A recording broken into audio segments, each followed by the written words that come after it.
Korea adalah salah satu negara penghasil boyband dan girlband teratas yang sudah tidak asing lagi bagi para pecinta K-popers.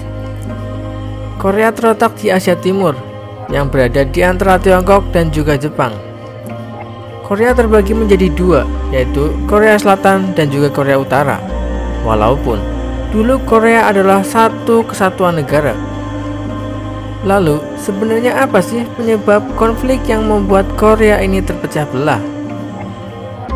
Semua berawal saat Perang Dunia Kedua tahun 1945, di mana saat itu Jepang yang menguasai semenanjung Korea mengalami kekalahan, hingga datanglah dua negara pemenang ke semenanjung Korea, Amerika Serikat dan Uni Soviet.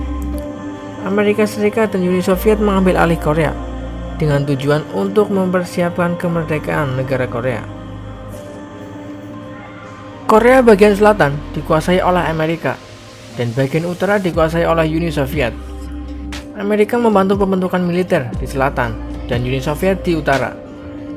Korea Utara yang mendapat dukungan dari Uni Soviet, di mana Uni Soviet adalah negara komunis, sementara Korea Selatan yang mendapat dukungan dari Amerika adalah negara anti-komunis.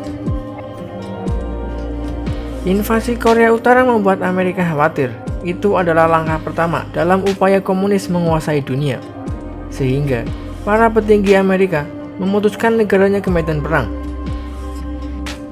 Amerika dan Uni Soviet membuat perjanjian di Moskow pada Oktober 1945 tanpa melibatkan pihak Korea sama sekali, bahwa keputusannya adalah Korea akan merdeka setelah 5 tahun berada di bawah kepemimpinan Dewan Perwalian.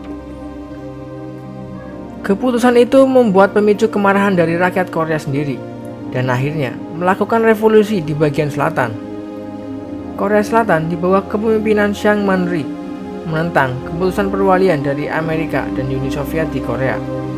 Amerika kemudian keluar dari perjanjian Moskow dan membentuk sendiri pemerintahan anti-komunis di wilayah selatan. Selanjutnya, pemerintah anti-komunis yang berada di wilayah selatan mengumumkan konstitusi politik nasional pada 17 Juni 1948 dan memilih Chiang Man-ri sebagai presiden dengan mendirikan Republik Korea Selatan secara resmi pada 15 Agustus 1948. Hal yang sama juga terjadi di wilayah utara dengan mendirikan suatu pemerintahan komunis Korea Utara dengan Kim Il-sung sebagai pemimpin.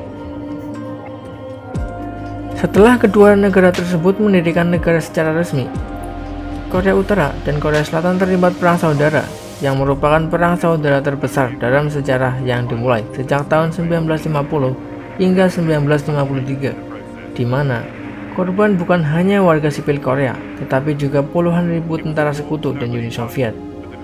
Perang saudara Korea Utara dan Korea Selatan sejatinya belum pernah melakukan perjanjian damai. Kedua negara ini hanya melakukan gencatan senjata pada 1953. Nah, jadi itu ya penyebab perselisihan antara Korea Utara dan Korea Selatan, di mana konflik ini mungkin terjadi hanya karena perbedaan ideologi yang membuatnya semakin melebar dan memanas hingga sampai sekarang ini.